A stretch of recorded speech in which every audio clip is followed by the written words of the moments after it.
Welcome. Thanks for joining me. I just got to go to Toronto from Niagara Falls for today, but as you can see, it's a really nice day. So I thought I'd stream and have a last look at the autumn colors in Niagara Falls.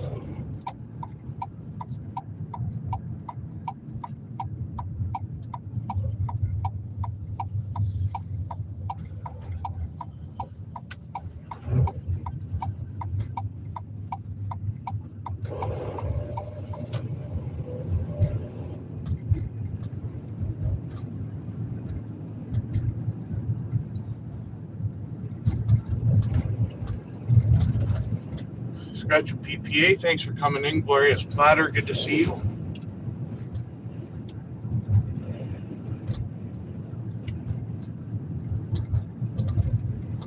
Glorious Platter might have a premiere sometime this week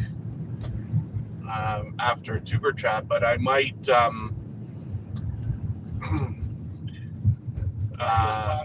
we can go overtime by a few minutes. Like what I'll do if we arrange it is I'll set I'll plan to go a few minutes over so that you can have a few minutes to get settled if you want to, so you don't have to rush or anything like that. We could always knock it by half an hour from start time anyway. I can start at 5:30 instead of 5 Eastern. And then just Jason Keto. Oh, is it no good in London?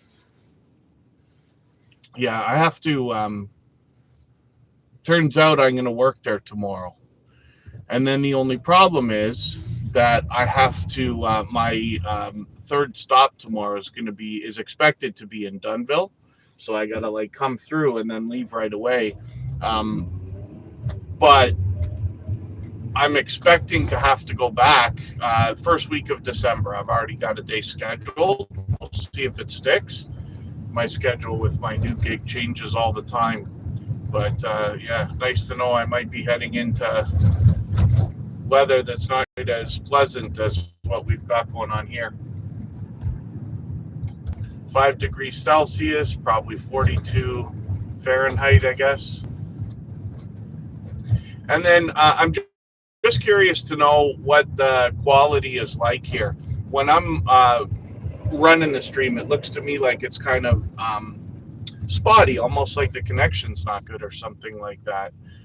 And I wonder if that's the case. If these streams are not going to look good, I got to try to either adjust something or switch phones and not use the one that I'm using. Canadian Family Life, good to see you. Thanks for coming in. You can see what I mean about the fall colors already. Down here, most of the trees have already lost everything.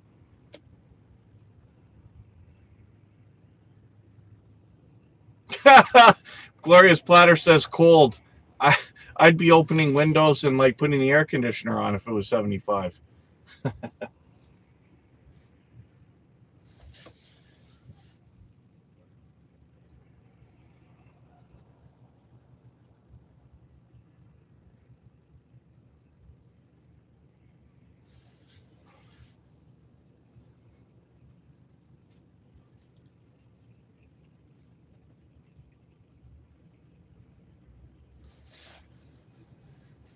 Yeah, I like things a little bit colder than everybody else, it seems.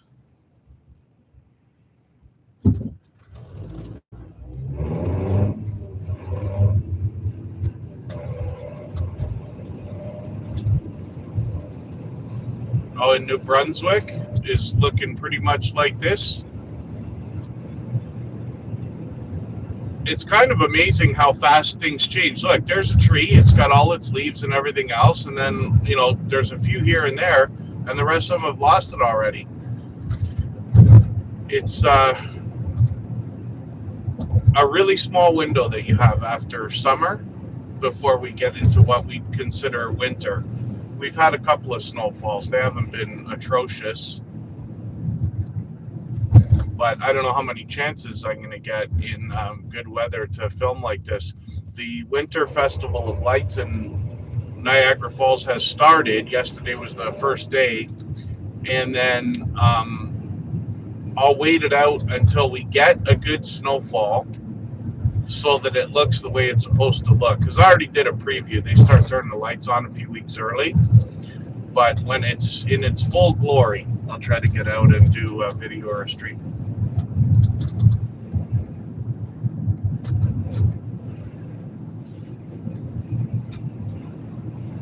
I got a couple layers on me to keep me warm anyway, permanently, it seems.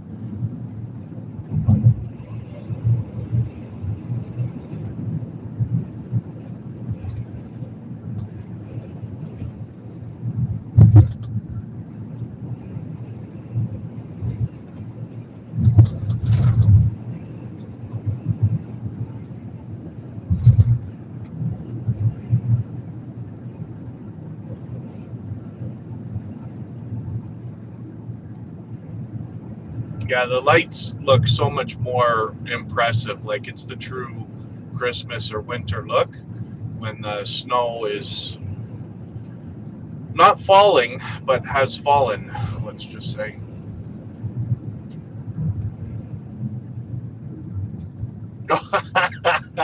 I didn't realize I put the Nightbot thing with a mistake in it. I should have took that off. That's funny. I was testing something the other day, see if I could get Nightbot to bring some news in. Pete caught me doing it on another test channel that I have, and it worked. So hopefully I'll find a way to make that valuable to everyone and easy to use. But the chat will be full of those errors for today. If the quality's not terrible, I'll try to do share to see if it has any effect.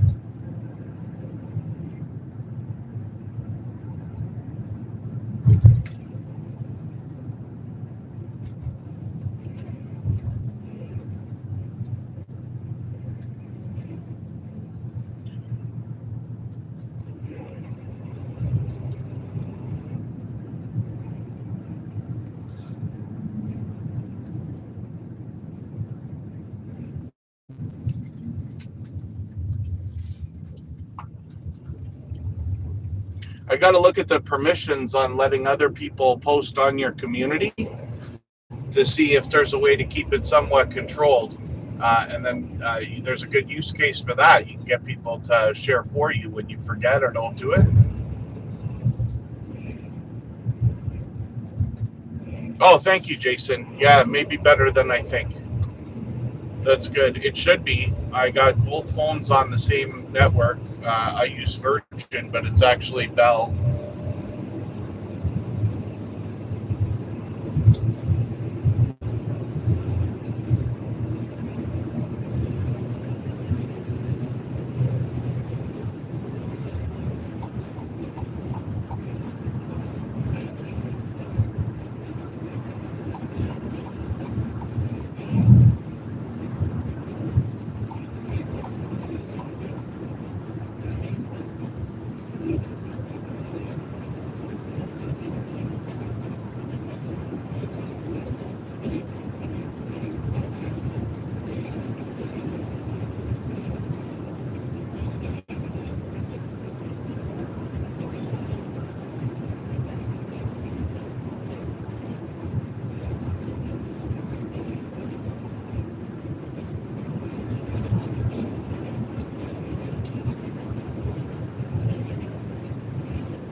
Forgetting I wanted to get my all the copyright free music onto the either phone for Bluetooth or a USB stick or something here so that I can run it in the background while I'm driving.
It is windy today.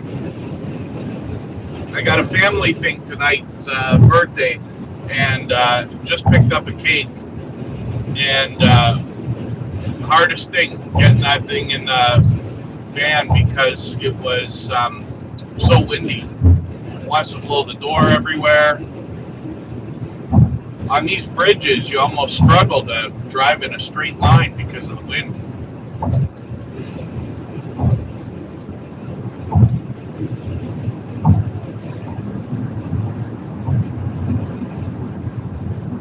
Yeah, that was something.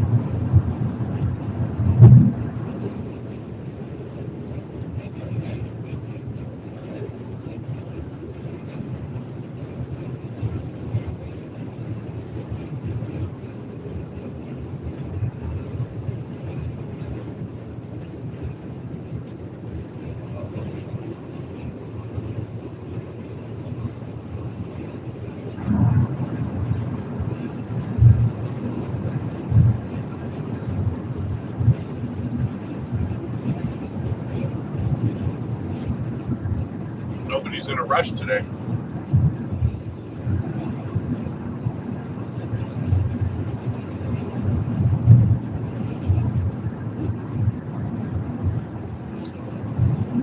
Yeah, no, my favorite cake, personally, and I love birthday cake, my favorite is, let's say, vanilla or like plain white cake with chocolate icing. Like a homemade cake, let's say. Otherwise, any birthday cake from any, grocery store bakery or something like that. Buttercream frosting and all that. But I don't mind things pretty plain. In today's case, we've got cheesecake. And Kristen actually makes the best cheesecake. She can make like a New York style cheesecake that is better, literally. And it in the kitchen, but she can make a cheesecake better than what we're going to expect anywhere else. But the one we got today, it is chocolate brownie cheesecake. So I almost didn't buy it because I didn't understand. So it looks like it's got caramel on the top of it. These huge pieces of brownie.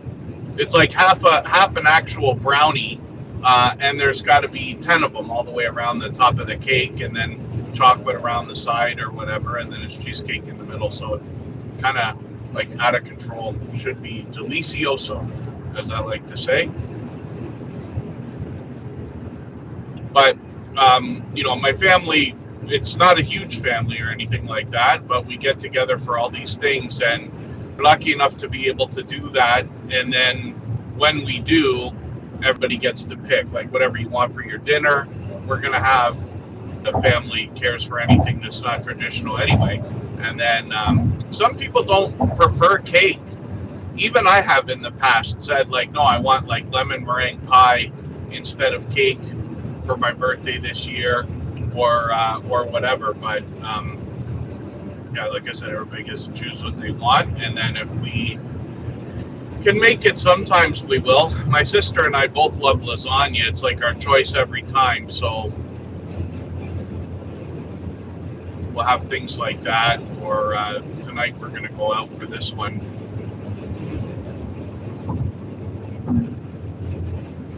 Margaret Seeger, good to see you in the house. I used to bake a lot when I was a kid, right around the tween age, right? I didn't yet have a Nintendo, but I was becoming too old to, like, I guess, be playing with toys or whatever, right? And in the 6th, 7th, and 8th grade, we're forced in our school system, at least the school that I was lucky enough to go to have baking classes. Like, we had to learn to cook, we had to learn to bake, we had to learn to sew, we did some woodworking, and it was called home economics classes, I think, right? And so it became a hobby for a short period, and I was baking all the time. So my mom would have trouble, like, keeping the baking supplies in the house, because she'd come home, I would have, after school, started baking whatever I felt like that day. I'd bake cakes all the time just because I wanted them. Or the things they taught us in school. They had these things called sticky buns, if I remember. And I wish I could remember the name of the... People have different names for it. There's a thing we made where you use a cup of any kind and you cut a hole in the middle of a piece of bread. You put the bread onto a pan and then you crack an egg into it, and then you put it in the oven and bake it, and it becomes like a piece of toast with this egg in the middle. I can't remember what it's called. I used to make that all the time because it's like the simplest thing, right? And then there was this thing called cheese dreams, and again, it's like bread in the oven with cheese on it and bacon strips, and I didn't like it. I don't know why. I like cheese, I like bacon, but melted cheese, for some reason, I don't like, unless it's hidden in a hamburger or something. Look at the chop out there on the Lake Ontario, if you can see it, I don't know. All these white caps.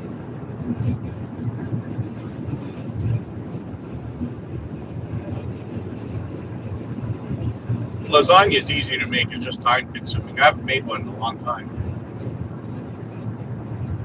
Yeah, Jason and I, home economics. I don't know if they still do that, or if it comes down to like what school you go to or anything like that.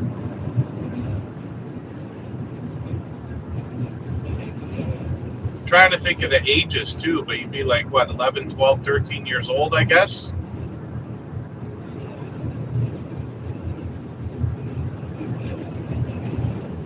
Yeah, that was one thing I wasn't lazy for a few years there. My family, like, if we had dinner, I'm guessing it would be a weekend night or whatever, and then my mom would have some of that stuff where you just, like, I don't know, add water, throw it in the microwave, and it makes some sponge toffee cake thing, and I make that too. That's not baking, but you know what I mean.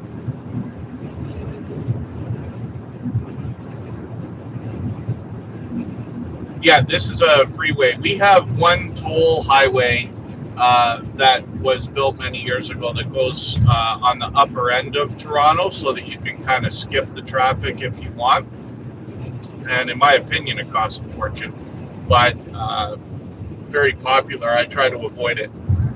I use it for work because they have a transponder, like they have an account, they just pay for it, and they want us to be as fast as we can. But personally, I haven't been on the thing in 20 years, longer than that. Just a bill I don't want. I'd rather leave the house an hour early than get into that. Yeah, I don't know if there is, Jason. Like when I did those home economic classes, really it's just a room. So I guess one of them had to be a kitchen. I don't know if they would have upgraded that. I don't know if it's still there. It's just even all my kids are grown, like my son, my niece, my nephew. They're all grown. So I haven't even been in a school, and they went to the same schools me and my sister went to, but I haven't even been in one for 20 years, probably. Maybe that's an exaggeration. 10 anyway, let's say.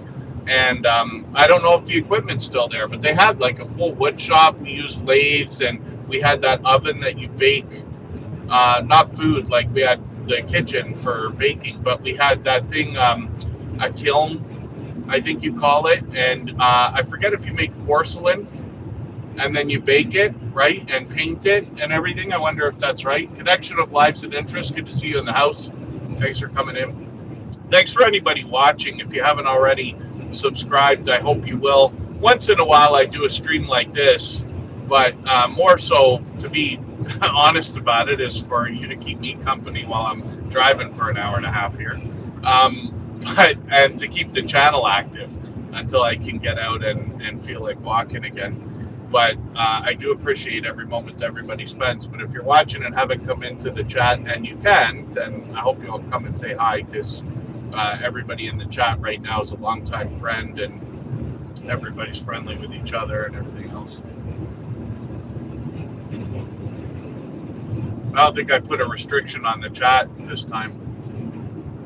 Oh, I see what I did. I put the Nightbot. It's meant to draw in news, so check that out. It's working, which is cool, right? And when I get that 100% the way I want it, I'll show everybody how to do that in some way. But that's cool to be able to bring news into the chat. I couldn't have done that years ago. And I've just got crypto news hooked up because I was looking for that. But imagine you have like a music channel, and you could be doing music news. You have a movie channel, you could be doing movie news, and all that stuff, right? Egg in a Nest sounds like an idea for that. I feel like it was called Eye of something, or yeah, I'm sure there's a million names for the same thing. That egg in a piece of toast thing. I love eggs. I can eat eggs every day. I don't right now. I don't know why, but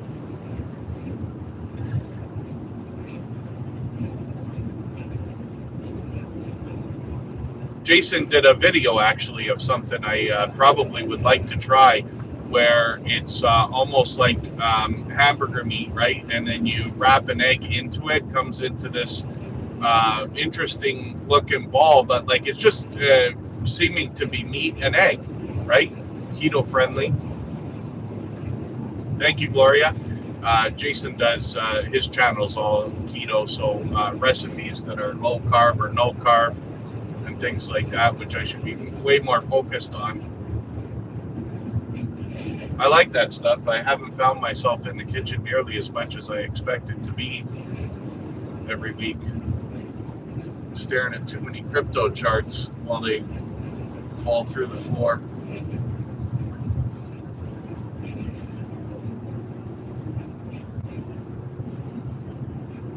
I did not think Bitcoin was going to be under 100,000 again. I thought it never would. I thought it would like bounce around 105 or somewhere around there. But I don't know enough about it. I'm not a technical trader.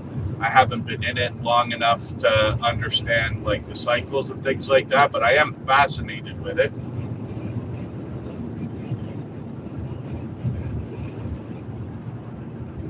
There you go. In sausage. Pork panko, is that how you say that?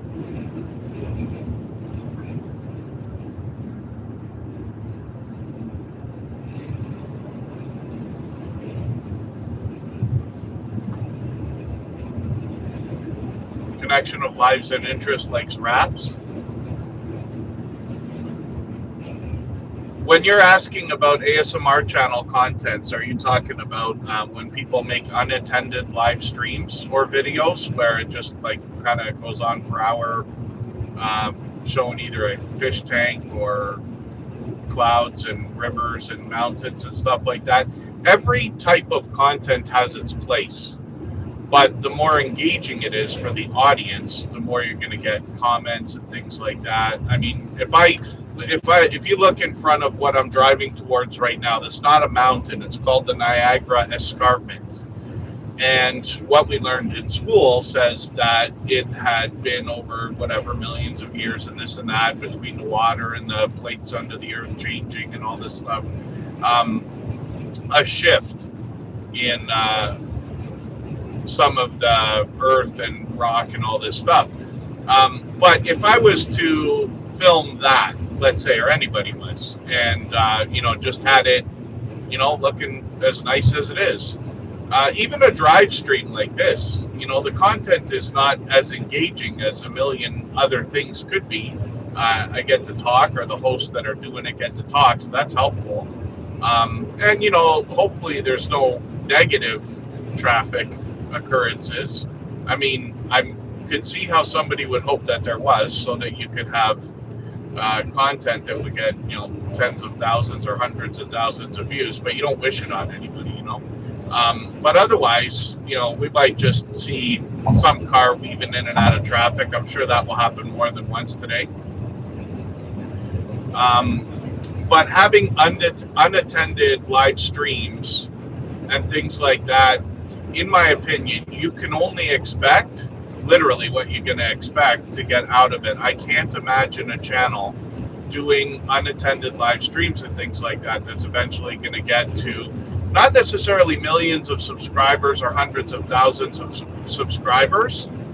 And it really depends, right? I mean, there's so much different content.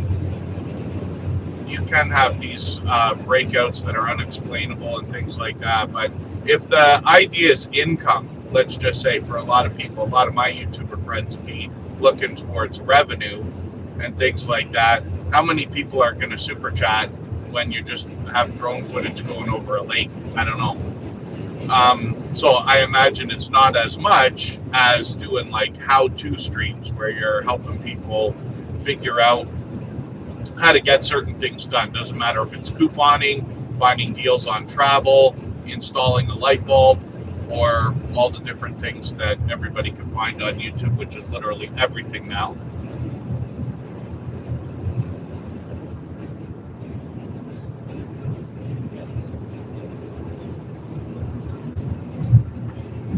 It's a really interesting world where so many people like myself feel like they have to dance around every single thing they want to say, because if you have too strong an opinion on anything, you become divisive and you'll lose half your audience and the other half will become fanatic. But there's no right or wrong. Like, everybody needs everything, right? And it's not relatable, but like, I don't know, if I was to try to make an analogy, let's just say, so I used to be in music, right? I think everybody on the planet probably enjoys some kind of music, right? The 99%.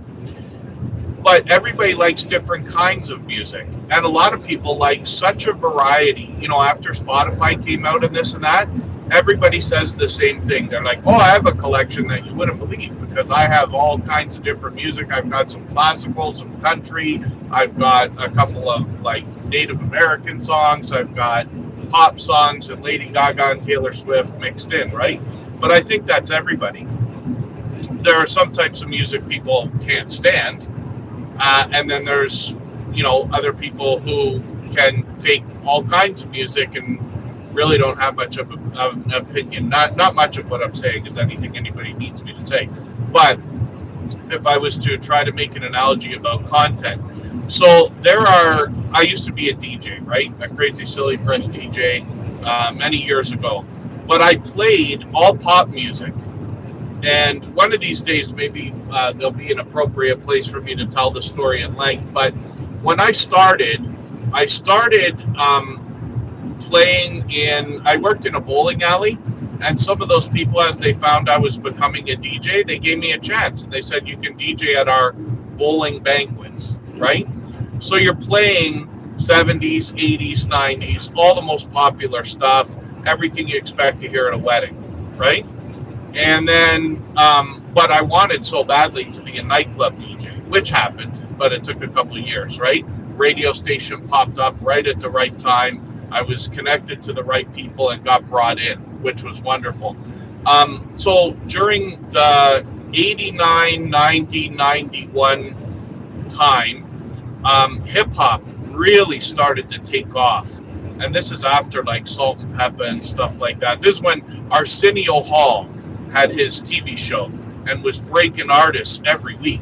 And Criss Cross became big, Naughty by Nature became big, and this and that. So we were all playing hip hop. not caring. It's just whatever music is hype right now, right? And then there became this phase where all of the same people seem to be drawn towards techno, and it made no sense at all, but it's just the way it was. So I pretty much was playing all hip hop for a year, all techno for another year, and then I kind of looked at myself one day and I said, look, if you want to be successful in this, if you want to actually do it and get jobs, you're going to have to play top 40 music. I literally walked into the record store that day and blew probably an entire week's full-time paycheck. And I handed the list of the top 40 to the guy at the store, and I said, please help me get all these. I went home with probably 35 records. I know they didn't have every one, but I had like almost every record. And my mother, when I was walking into the house, she snapped. I know how much those cost. I know how much you spent. And it was so funny. And my answer is always, I can do whatever I want with my own money. And, but anyway, I get into long tangents like this. But there's so much different music out there. And I've got friends who were way more successful if you talk financially. They made twice as much money as I did on my highest paying nights if I wasn't running my own parties or anything like that, just straight DJing. And they play different music. And the thing is, you look at the different types of music, the different types of content out there, the content that is the most successful couldn't be that way if it wasn't for everything else, because not everybody would be there to watch it all, if that makes any sense, right? If somebody just likes clouds and all they want to do is have clouds on their TV all day, I could see how somebody could want that, as ridiculous as it sounds the way I'm saying it. But look at the sky right now in front of me. It's beautiful, right? If somebody wanted to just stare at that all day, or waterfalls or rainbows or whatever. But in my opinion, it's not as engaging content as Casey Neistat's vlogs, you know what I mean? Or any of the other YouTubers that we know that are out doing all kinds of different stuff. But I don't think that, you know, some of the artists would be as popular as they were if it wasn't for all of the other types of music that are out there. And same for YouTube. I don't believe that all of the most popular content would be as popular as it is if it wasn't for what we call the long tail stuff that's out there, where so few people enjoy it. You know, a channel's never going to get over 100,000 subscribers, or never going to get over 1 million subscribers, because even out of 9 billion people or 2 billion that are online, there's not enough people that like it to, you know, not 100,000 people may not put clouds on their TV all day and never watch anything else. But there's probably 1 or 2 or 15 or, you know, 1,035. Who knows? Yeah, I always forget this until it comes up in conversation. But Jason was a DJ as well. So, like, we have that in common, but also to talk about. And it's true, you have to play what the audience wants. I was a terrible DJ for the first 5 years. Awful. I was technically perfect. I could mix like a champion before I even started. But I wanted people to like music that was going to be popular 6 months from now, because that's the way the world used to work. Radio stations and DJs got music before people heard it, and then you got to hear it 10 times before you like it. But these days, it's different. Everybody gets the music at the same time, right? Sometimes people get it even early, like the masses. So I had people trying to help me, trying to get me to understand. They're like, Kevin, we don't need you to do tricks. We don't need you to mix. We don't need you to show off. And we don't need you to play music that nobody's heard yet. Not where I was. So it took about 5 years for me to finally get that through my head. And then I went from not being good to being good. And then great, arguably, later as time went on. But Jason is absolutely right. You have to play what the audience wants. and it's really a judgment call. That's a scenario where people literally have to judge a book by its cover. You watch the people walking in, the way they walk, the expressions on their face, the way they dress, and everything else, and then you have to judge, what do I think they want? And as you do it 100 times, you get good, like everything else.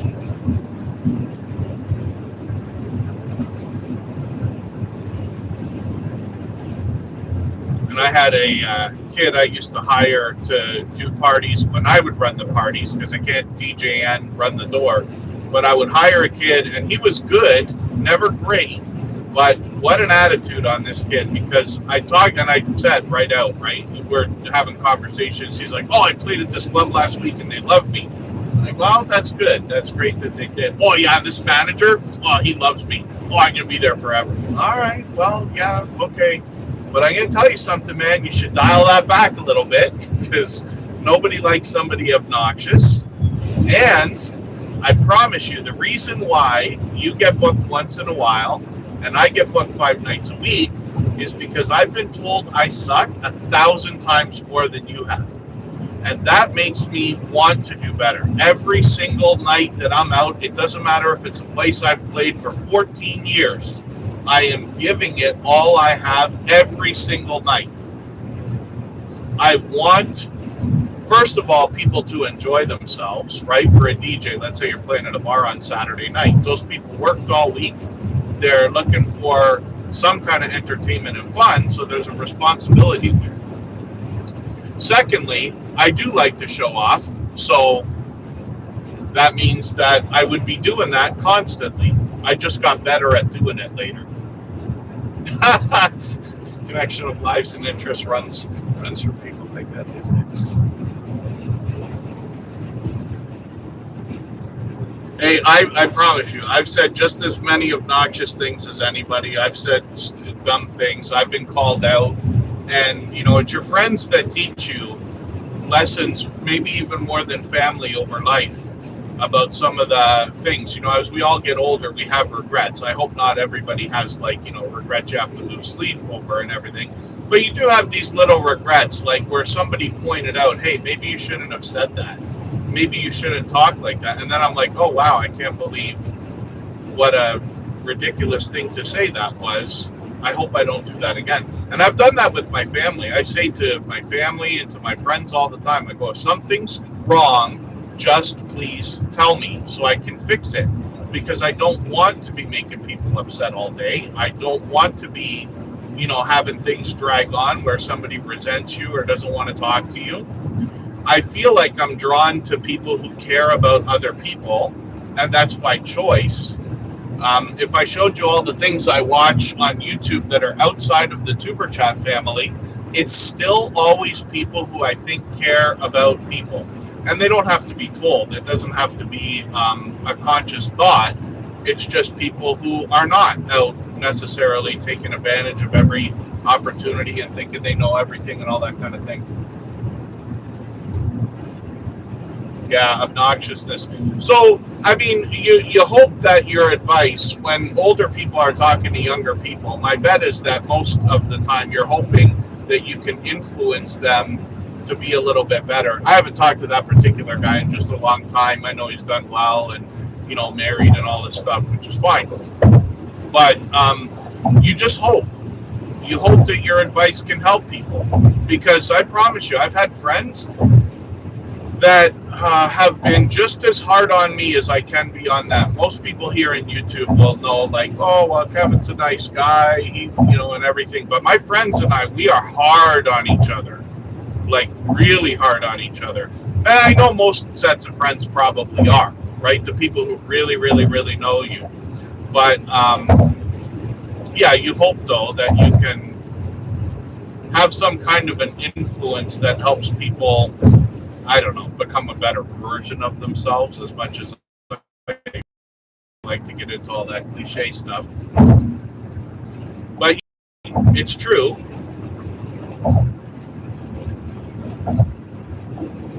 You want people to have a better time and that kind of stuff.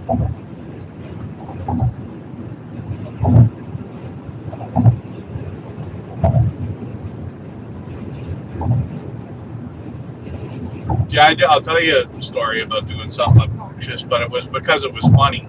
So I was DJing at a place, and a couple of guys came in. One I knew, one I didn't, and they're just customers at the bar. But one of the guys comes up and he's like, "Hey, can you play this song?" And it was like a real, at the time, hip hop song. I don't even remember what it was, but something like real. Like people who like hip hop would like that song, but not everybody, right? And I was like, no, man, I don't have that song. And then he's like, oh, you have this other song? And I'm like, no, man, sorry, that's a little too hard for this place. Like, no, I don't have that, whatever. He's like, oh, okay, that's cool, no problem, or whatever. And then he goes, so how long you been DJing? And I go, well, don't tell anybody, but actually, today's my first day. And he goes, oh, that's cool, man, that's cool. And then he walked back over to his friend after the conversation. His friend started laughing because he's like, that guy's been DJing for like decades. But I promise you, I got a note. I have a note in a notepad. It doesn't matter where I DJ or anything like that. Not that I do anymore, but you know what I mean. Even the last times that I keep a notepad with pens so that people can write down the stuff that they want, and when I can get to it, I'll try to get to it if it's appropriate, right? Requests. And somebody goes in my book and writes, you suck as a DJ. And I'm like, this happened. This is after I've been DJing for 20, right? And that relates to everything. We've all, most of us here in the chat have had our experience with trolls. You know, I had people in the beginning of YouTube like, oh, this guy doesn't know anything. How can you call yourself an expert? You only got less than 2,000 subscribers, and you're a scam artist and everything like that. And, you know, after you get through the first 5 or 10 of those, you're just like, yeah, okay, I've heard it all before.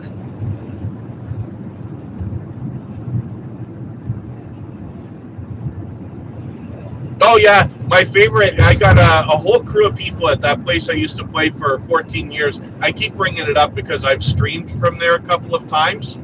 But one of the biggest things people would ask for is 9 Inch Nails. And there's one song you can play, but the rest of it, like, not everybody in a Saturday night is going to like that song. And that comes down to, you can't please everybody all the time, but you have to know that. You have to know that there are people who are just going to hate you every day, right? Because, oh, this guy's music is terrible, and this guy's not a DJ, and, you know, my brother's a better DJ than this guy, and, you know, all that stuff. You know, oh, why don't you play AC/DC? It's like, dude, we play it every day. That kind of thing. And, yeah, you got to be able to read the audience. And there's a lot of people out there that just don't understand. And it's not even of their fault. Not everybody knows what it's like to do everybody else's job and this and that. I went to a wedding once where the DJ was playing only country music, right? And you can right away, with any experience, understand what happened. Whoever booked that DJ said to them, oh, you got to play all country because that's what everybody likes. But the person booking the DJ is not the DJ. They just like country and think everybody likes it, but they don't understand it. Not everybody wants to hear it for 5 straight hours, right? At a wedding, you have to be prepared for everybody, but the DJ was not prepared. He's like, I went up to try to help the guy. I'm like, hey, do you have any Madonna? Do you have any Michael Jackson? Do you have anything? Not like I know much better, but I knew a little bit better at the time, right? And I'm trying to help them with some like monster hits, right? The guy's like, no, man, they said they only want country. I go, no problem. I had, 5 or 10 CDs in my car, and it was all popular stuff. I don't remember what. I had like that Everybody Dance Now song that everybody has. I think I had Madonna's Immaculate Collection and this and that. So I brought a bunch of CDs in, and I say, here, dude, take these, play this, play this, play this, play this, play this, and whatever else you recognize. And so he did, and it helped a little bit. I mean, what are you going to do with 10 CDs for a whole wedding? But that's an example, right? Somebody can, not everybody's conscious of the idea that there's other people on the planet. I don't mean to be so harsh about it, but you know what I mean, right? People pull their cars up on a crosswalk at a grocery store because they need to run in and get something quickly, regardless of all the people who might struggle to walk around the vehicle and stuff like that. Same kind of thing. Oh, you got to play country. Everybody likes it. Well, I'm sure the majority of people like some of it, but not everybody's going to choose, like I said, to listen to it for 5 hours a day. And that goes for every kind of music. My parents were insistent when I was starting out, probably 18, 19, 20 years old. And they were like, oh, every record he's got sounds exactly the same. And I would argue back. I go, you guys have been listening to the same songs for 30 years. What are you talking about? And then my dad defended me one day. He goes, no, I think he's got two records. He's got a fast one and a slow one. And, you know, it's just comedy. It's just funny, but...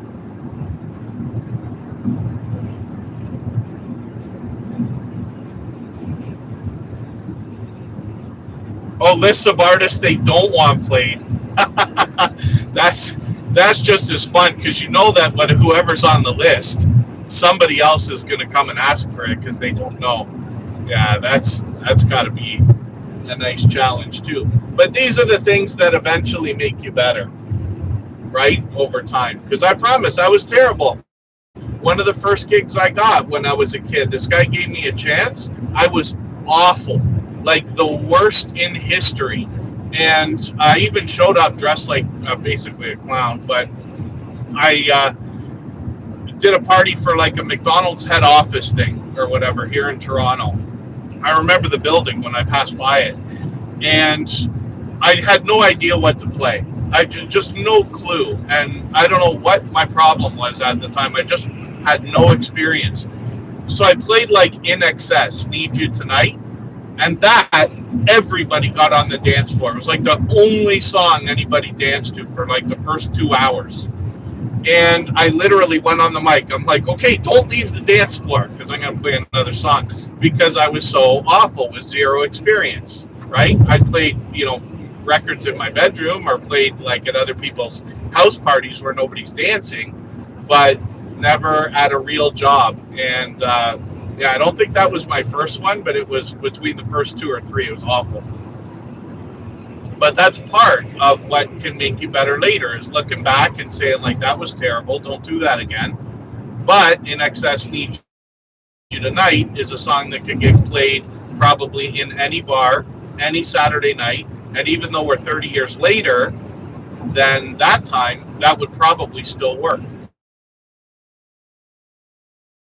And then you just understand later, just do what's most popular of everything. If you're going to play country, play Taylor Swift to start with, and then Garth Brooks or something, like the monster hits that everybody can tolerate, and then expand from there. That's it.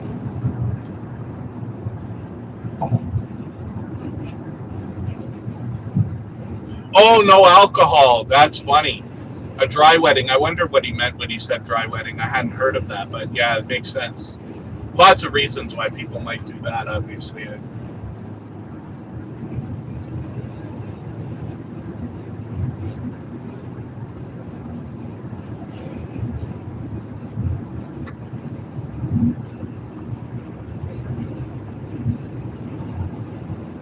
Yeah, I have to. Well, most people, for anybody here that would even remember, you'll laugh when I say this, because you'll be like, yeah, that's true, he does do that. There was a song that came out, I don't know if it's 10 years ago or 15 or whatever it is, but Bruno Mars, 24K Magic. But the intro on it is perfect, and it is like a dance floor. That's the kind of song that can get people up and make them want to start dancing, because usually girls that lead when it comes to a dance floor. And so I use that as like, okay, that song I wait for every day. And when there's a time where I'm like, okay, I need something heavy hitting to change the whole, dynamic in the air, if we want to put it that way, that's the song. Any Dua Lipa song could do it right now. Taylor Swift could probably be party starter with a few of her songs, just because she's so huge and has so many fans. It's impossible for like nobody to get on the dance floor for Taylor Swift, but you know what I mean.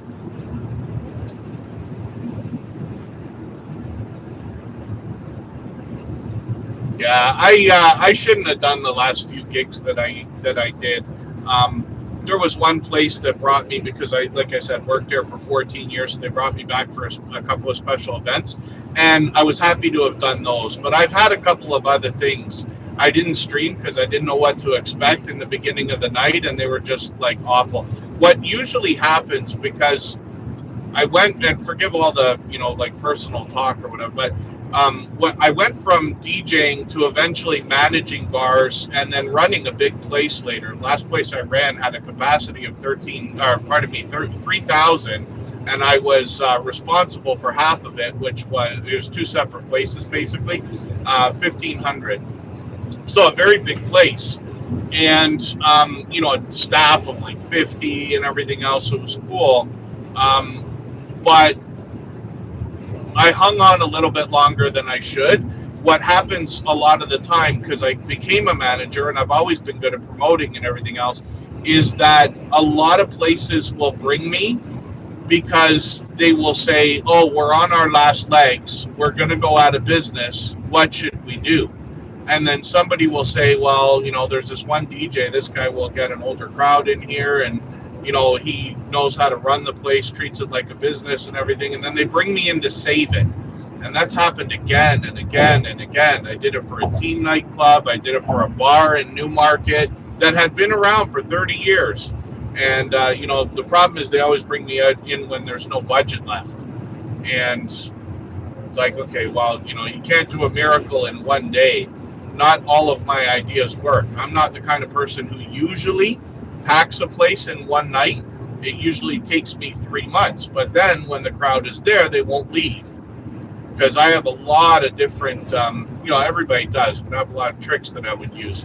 I used to walk around shopping malls. If I got a gig that was important, let's just say, and I needed to bring in people, I would go to wherever the largest shopping mall was closest to there. I'd have business cards printed, and I would walk around to the stores and introduce myself to every manager of every, especially clothing stores and hair salons in the whole mall.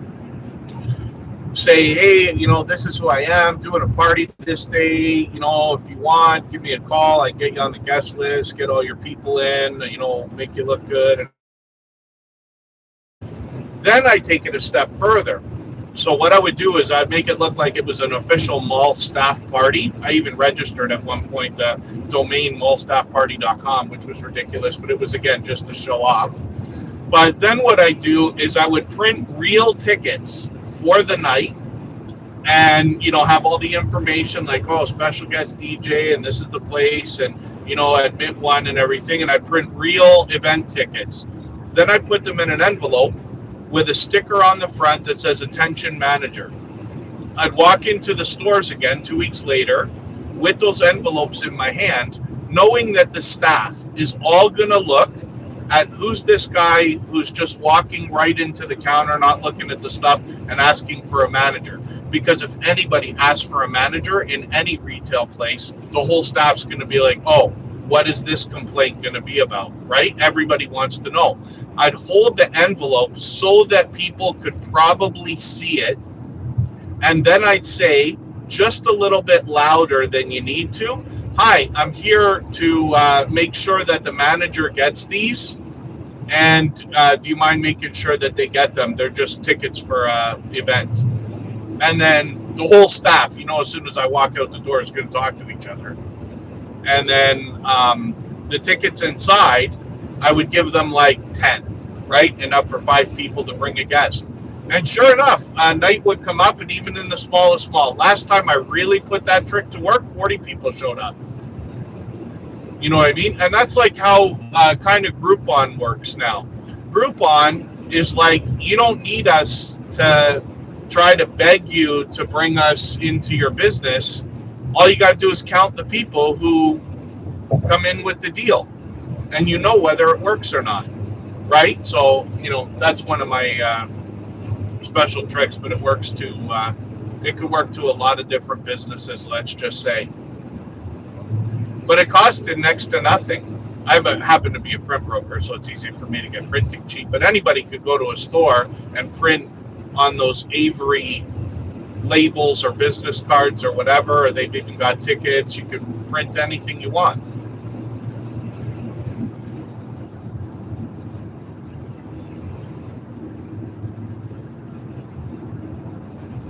the most interesting things about that stuff, and where I did like have success when it came to promoting or managing and stuff like that, those were lessons that weren't taught, which is really weird, right? You would think like you had to be told, or somebody would have to be taught. When I was a kid, we used to do bowling. My parents were good for having us in a lot of activities. So my sister and I would do bowling on Saturdays. I was in hockey. She was in like dancing, jazz, and gymnastics and stuff. And then we'd play baseball in the summer and everything. But they'd always have you doing fundraising. I was a Boy Scout for a while too. And you'd go out selling these like chocolates or cookies or chocolate almonds or whatever it is, right?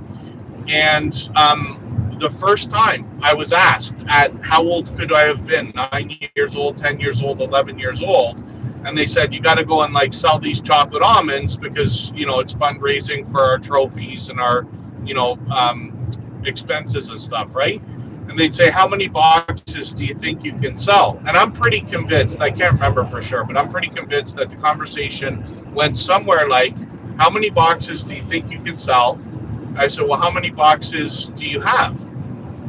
You know, and they're like, well, you got to like decide. Conversation got to, why don't you give everybody else whatever they want and I'll take the rest. And even the first time out, like incredible, because for some reason, some unknown reason, even when I was a kid, it didn't bother me when I would walk to a house and somebody would say, I don't want the chocolate almonds. I understood they don't want them at all. And if I showed up with something that they did want, maybe they would like it. It doesn't matter. After house, you know, apartment buildings and everything. I can go and ask a million people, oh, do you want these chocolate almonds? I did the same thing for the newspaper. I had, we have newspapers in around Toronto. One of them is called the Toronto Sun. I delivered that newspaper, and then I got the route next to me, so I was doing 2 routes every Sunday morning, and I asked for the third because I heard that guy was going to quit. It was a friend of mine. And they said, no, you can't because you have to have the newspapers out at a certain time of day.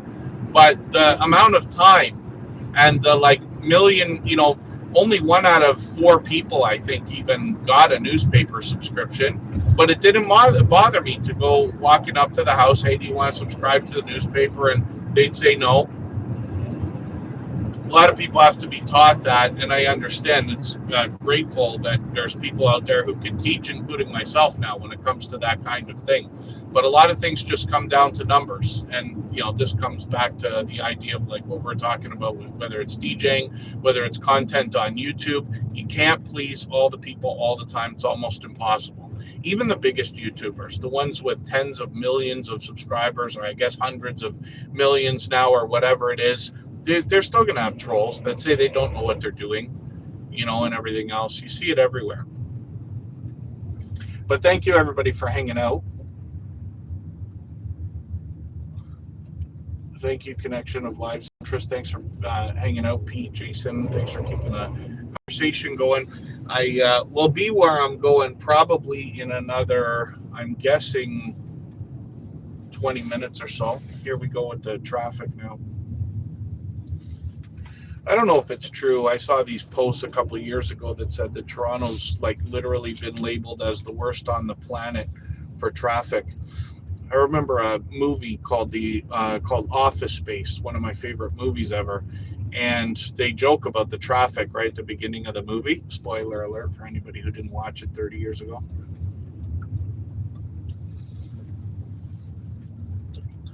But it is relatable to what happens here. All you need is one fender bender, or you know, somebody to blow a tire or anything, and nobody moves. Everybody wants to see what it is. We've got an area, not where I am right now, but where our international airport is, and everybody slows down to look at the planes. So you know, like no matter how early you leave, you got to watch the traffic and look at these apps now, like Waze or Google Maps or Apple or whatever it's going to be, so that they can tell you and estimate how long it's going to take. And you still got to give yourself another 15 minutes, because if anything goes wrong, the whole city just stops.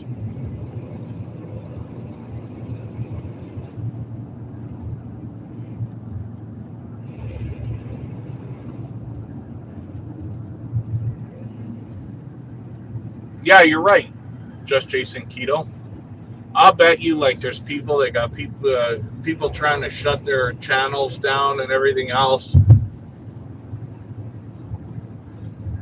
It's amazing the lengths people go to when it comes to their, like, trolling and hating and stuff, especially when they don't have anything else to do.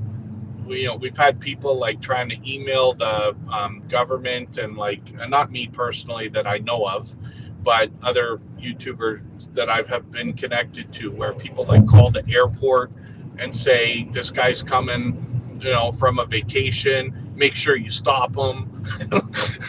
I just can't imagine the calls they must get. We had a fun meeting. It's not that the whole meeting was fun, but we had one funny thing happen in a meeting. I've only had my job for about 6 months now, but we have company cars and we're on the road all the time, and I drive a van that's all logos around it and everything else, right?